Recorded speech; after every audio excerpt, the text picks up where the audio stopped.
नमस्कार मित्रांनो, share market आणि मी या चॅनेलमध्ये मी पुन्हा एकदा आपल्या सर्वांचं मनापासून स्वागत करतो. मित्रांनो, या व्हिडिओमध्ये आज आपण बघणार आहोत एका इन्फ्रास्ट्रक्चर कंपनीचा बिझनेस. सप्टेंबर महिन्यातच या कंपनीची लिस्टिंग BSE आणि NSE वर झालेली आहे. या कंपनीच्या बिझनेस मॉडेलवरून एकंदरीत असं दिसून येते की ही कंपनी भविष्यामध्ये खूप ग्रो करेल. कारण आपल्याला सर्वांनाच माहिती आहे की येणाऱ्या काळामध्ये भारतामध्ये इन्फ्रास्ट्रक्चरच्या कामांना खूप वेग येणार आहे. त्यामुळे इन्व्हेस्टमेंटच्या दृष्टिकोनातून अशा कंपनीवर आपण नजर ठेवायला हवी. या कंपनीच्या प्रोफाईलवर जर आपण नजर टाकली तर असं दिसून येते की ही भारतातील एक जलद गतीने वाढणारी इन्फ्रास्ट्रक्चर कंपनी आहे. कंपनीची स्थापना 1986 ला झालेली असून कंपनी आपल्या क्लायंटना समाधानकारक सर्व्हिस देण्यात अग्रेसर आहे. वेगवेगळ्या क्षेत्रामध्ये सर्व्हिस देण्याचा हातखंडा असल्यामुळे कंपनीचा बिझनेस भविष्यामध्ये चांगल्या प्रकारे वाढू शकतो. आपल्या अविरत सर्व्हिसमुळे कंपनी प्रत्येक वर्षी नवीन माइलस्टोन अचीव्ह करत आहे.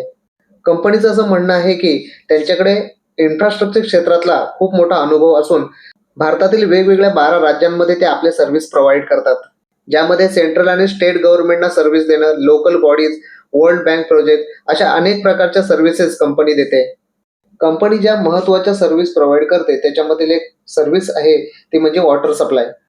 या सर्व्हिसमध्ये डॅम्स बांधणे, वॉटर टँक बांधणे, वॉटर ट्रीटमेंट प्लॅन्स तयार करणे, वॉटर सप्लायच्या वेगवेगळ्या स्कीम देणे, तसेच ओव्हरहेड टँक्स, पाईपलाईन अशा वेगवेगळ्या सर्व्हिसेस वॉटर सप्लायमध्ये ही कंपनी प्रोव्हाइड करते. रेल्वेमध्ये सुद्धा कंपनी आपली सर्व्हिस देते. यामध्ये रेल्वे ट्रॅक्स तयार करणे, रेल्वे स्टेशन बांधणे, त्याच्यानंतर प्लॅटफॉर्म्स आणि ब्रिजची निर्मिती करणे अशा सर्व्हिसेस रेल्वे सेक्टरमध्ये कंपनी प्रोव्हाइड करते. त्याचबरोबर कंपनी रोड कन्स्ट्रक्शन करण्यामध्ये सुद्धा आपली सर्व्हिस देते. ज्यामध्ये हायवेची निर्मिती करणे आणि ब्रिज आणि फ्लायओव्हर्स तयार करणे अशा सर्व्हिसेस कंपनी देते. हायवे आणि रेल्वे कन्स्ट्रक्शन करण्यासोबतच अशा मार्गांवर ज्या टनेलची गरज असते, जे बोगदे खोदावे लागतात, ही कामे सुद्धा ही कंपनी करते. याशिवाय ही कंपनी मोठमोठ्या बिल्डिंग्स आणि वेअर हाऊसेस सुद्धा बनवण्याची कामे करते. Multi dimensional smart city project, automation work सारखी अनेक प्रकारचे सर्व्हिसेस ही कंपनी प्रोव्हाइड करते. कंपनीच्या प्रोफाईलवरून आणि बिझनेस मॉडेलवरून असं आपल्याला लक्षात येते की ही कंपनी भविष्यामध्ये खूप मोठी होऊ शकते. शेअर मार्केटच्या दृष्टीने जर बघायला गेलं तर ही कंपनी खूपच नवीन आहे. एक स्मॉल कॅप कंपनी असल्यामुळे या कंपनीला मोठं होण्यास खूप वाव आहे. म्हणून या कंपनीमध्ये छोट्या छोट्या इन्स्टॉलमेंटमध्ये इन्व्हेस्टमेंट करायला आपल्याला हरकत नाही. एकदमच कोणी मोठी अमाऊंट गुंतवू नये, कारण ही छोटी साईजची कंपनी आहे.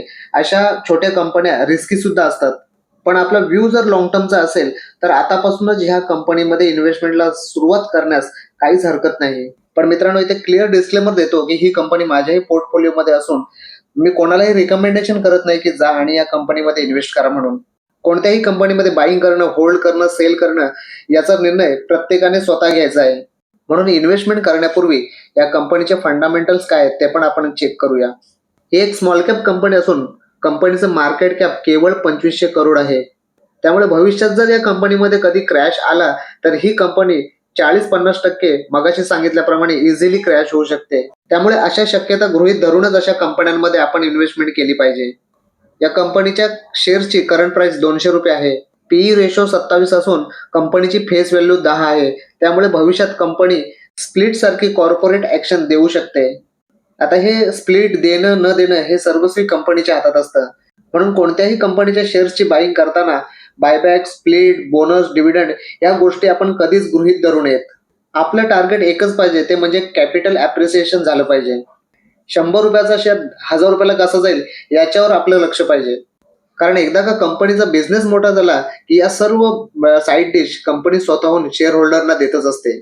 कंपनीची बॅलन्स शीट जर चेक केली तर त्यामध्ये असं दिसून येते की कंपनीचा रिझर्व्ह फंड सुद्धा आता वाढत आहे.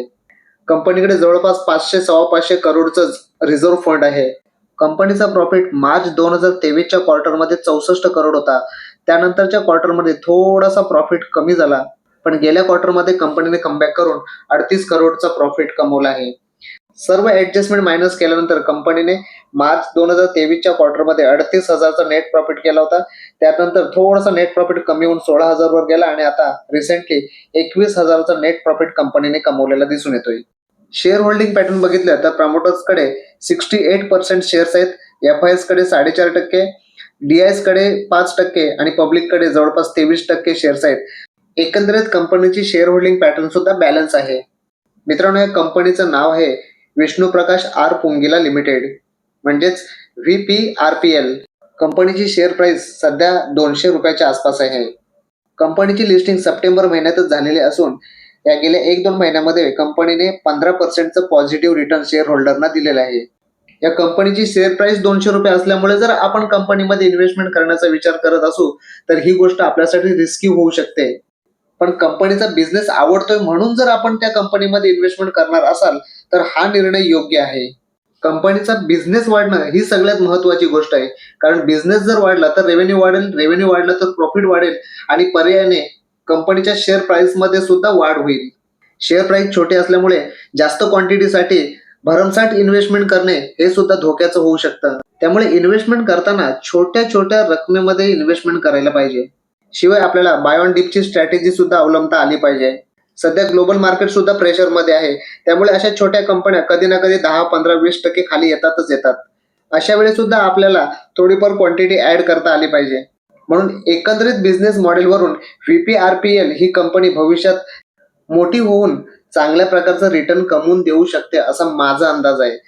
मित्रांनो, हा अंदाज जर माझा चुकला तर त्याचा लॉस सुद्धा मला सहन करावा लागणार आहे आणि तो लॉस सहन करण्याची तयारी असल्यामुळेच मी या कंपनीमध्ये आतापासून इन्व्हेस्टमेंटला सुरुवात केलेली आहे. सुरुवातीला 5 ते 10 हजारची इन्व्हेस्टमेंट करून कंपनी येणाऱ्या क्वार्टर्समध्ये कसा काय परफॉर्मन्स दाखवते ते पण बघावं लागेल. जर कंटिन्युअसली कंपनीचा रेव्हेन्यू वाढत गेला आणि जर प्रॉफिटमध्ये वाढ झाली तर या शेअर्समध्ये सुद्धा ऑटोमॅटिकली वाढ होणार आहे आणि त्याचा डायरेक्टली फायदा आपल्याला मिळू शकेल. मित्रांनो, हा व्हिडिओ आपल्याला कसा वाटला आणि VPRPL ही कंपनी कशी आहे ते आपण कमेंट करून सांगू शकता. मित्रांनो, व्हिडिओ जर आवडला असेल तर या व्हिडिओला लाईक करा. आपल्या एका लाईकमुळे मोटिवेशन वाढण्यास खूप मदत होते. शिवाय या व्हिडिओला जास्तीत जास्त शेअर करा. तर भेटूया मित्रांनो आपल्या पुढील व्हिडिओमध्ये. तोपर्यंत बाय बाय.